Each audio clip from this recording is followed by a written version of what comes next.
Hello, my friend. It's me again, BAWLER. I have some interesting news for you. As always, please subscribe to my channel and write what you think about it in the comments. Please support my channel with a small donation. It's not much for you, but for me it's an incentive to keep going and bring you important news. I've included a PayPal link to support my channel in the description for this video. Thank you. First-person view drones dominated the battlefield in 2024, but in 2025 they're being outclassed by drones that can't even be jammed.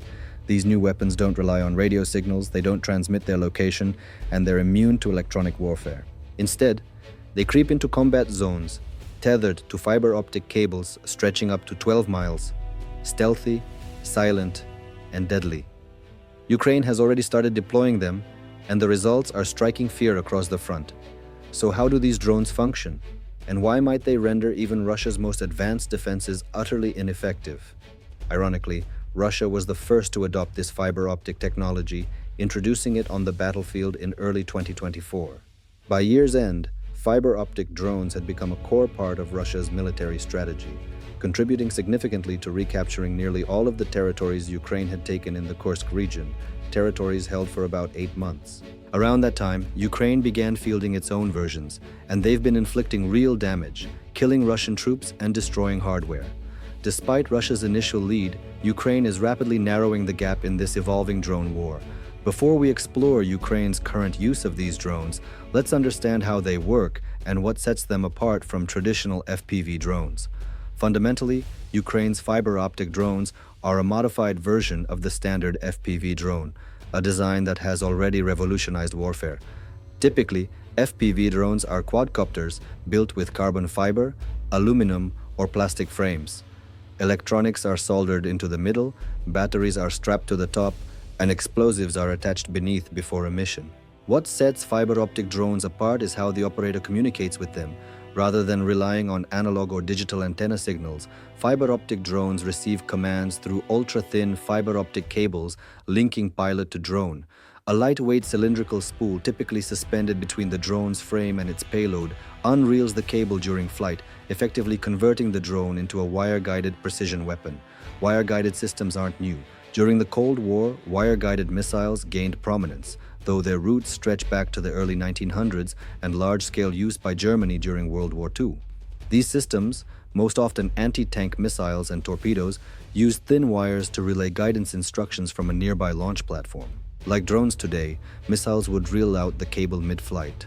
From the 1950s through the 1970s, countries introduced systems like France's SS-10, SS-11, NTAC, and Milan, the UK's Vigilant and Swingfire, Germany's Cobra, Australia's Malkara, and Soviet systems like the 3M6 Shmel, 9M14 Malyutka, and 9K113 Conquerors. Among the best known were the US's BGM-71 TOW, M47 Dragon, and the Mark 48 80-cap torpedo. The Dragon was retired in the early 2000s and replaced by the Javelin, while the Mark 48 shifted to acoustic guidance, but both the TOW and Mark 48 remain in service. While wire-guided missiles and fiber-optic drones share precision capabilities and tethered control, key differences exist. For starters, fiber-optic drones have greater range. Most wire-guided missiles top out at around 5 miles. Ukraine's basic fiber-optic drones reach 6.2 miles, with 9.3-mile versions increasingly common. Some have achieved missions over 12.4 miles.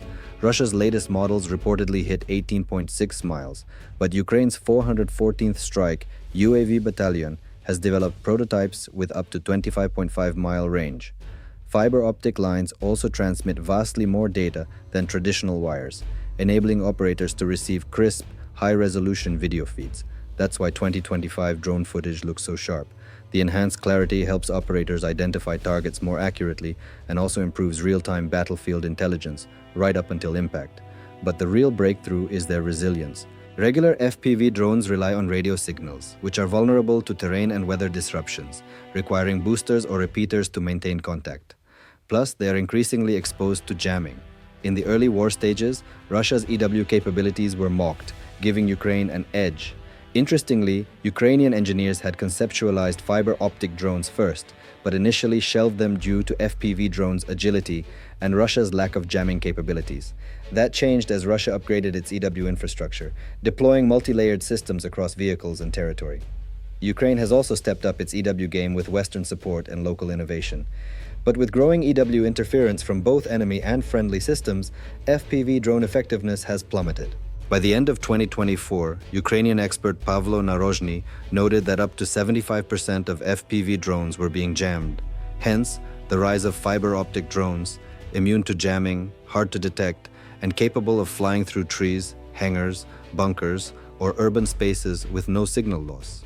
As Captain Yuri Fedorenko from the Achilles Regiment explains, skilled pilots can guide them low through forests or infrastructure. Standard drones lose signal without retransmitters, but fiber-optic drones glide effortlessly under cover. Commander Alexander Shkid told the Kyiv Independent that they're ideal for building entry and strike missions. This stealth and jamming resistance has made fiber-optic drones hard to defeat, not just for Russia, but for any military reliant on electronic warfare. Western forces, warned a Ukrainian source, may find themselves completely vulnerable to these drones, lacking experience in drone-dense battle zones. Still, fiber-optic drones aren't invincible. Basic countermeasures exist. At Kyiv's Dragon Sky UAV Center, a trainer named Pasha recalled troops spotting a Russian drone and simply cutting its cable. Others try fishing nets, cable cutters, decoys, or even positioning shotgun-equipped soldiers near artillery, though labor-intensive. Most defenses are still rudimentary: shooting, tangling, obstructing. Shotguns, due to their spread, are surprisingly effective. Advanced radar systems can detect drones up to 12.5 miles out, but cost over $1 million each, and Ukraine lacks enough of them. Worse, their emissions make them easy targets for Russian strikes. So, long netting tunnels are a common solution, designed to entangle drones or their cables, effective against both fiber-optic and regular FPV types. Russia has installed miles of these in Kursk and occupied Donetsk to protect logistics. Even closing doors works. In April, Ukraine's Birds of Magyar unit flew a drone into a warehouse through an open door, bypassed a parked vehicle, and hit a BMP through an ajar hatch, destroying equipment worth millions. Simply shutting that door would have stopped it. Still, these drones have limitations. That's why their use is mostly restricted to elite Ukrainian drone units, like Achilles or Azov's native drone battalion. Commander Kirill Overez from the K2 regiment says only about 10% of Ukraine's drone forces use fiber-optic models. The cable adds weight, 2.6 to 3 pounds for 6 miles, requiring bigger frames, stronger motors, and dual batteries. This slows the drone, reducing maneuverability and range. Flying slowly increases vulnerability to gunfire, wind can cause instability, and the spooling cable can snag. By flight's end, the drone's balance shifts, making control harder. Narozhny notes these drones are very slow. The cable leaves behind a visible trail, reflective in sunlight. At first, Ukrainians used this to their advantage, following fiber trails back to Russian bases and destroying them with FPV strikes. But Ukrainians now face the same risk. As Shkid points out, moving launch sites frequently is key. Still, the sheer number of fiber-optic drones in use is changing the landscape. Fields are now littered with their shimmering cables, making it harder to trace any single one. However, environmental concerns are emerging over this growing fiber pollution. Eventually, cleanup crews may be needed to remove cables alongside sappers defusing landmines. But for now, Ukraine's biggest hurdles are scaling production and training. In April, President Volodymyr Zelensky announced that over 20 certified fiber-optic drone models had emerged, with 11 domestic firms producing them. Ukraine has strong drone building capacity, from large factories to small teams using 3D printers and global parts, even homemade explosives. The bottleneck isn't capacity, but access to fiber cable and its cost. With most coming from China, and Chinese firms now limiting Mavic sales to Ukraine while boosting exports to Russia, Ukraine is working to localize production. In February, Ukraine unveiled the Silkworm, a domestic fiber-optic spool system compatible with drones and unmanned ground vehicles. But securing large quantities remains a challenge. According to squad leader Dmytro, only about 10% of his drone output is fiber-optic, a number typical across the sector. And like all new tech, the other bottleneck is training. According to a commander from Azov's 12th Special Forces Brigade, known by the call sign WAS, proper training is essential. These systems are fragile. Errors can cause loss of control or accidental detonation. Tearing the fiber can ruin the mission. Still, there have been many successful strikes. WAS estimates a 50% success rate for fiber-optic drones. far better than the 30% typical of standard FPV units. So the benefits are already clear.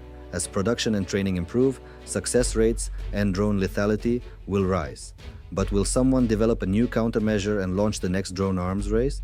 We'll find out soon enough. Whatever happens, subscribe now to stay ahead of the story.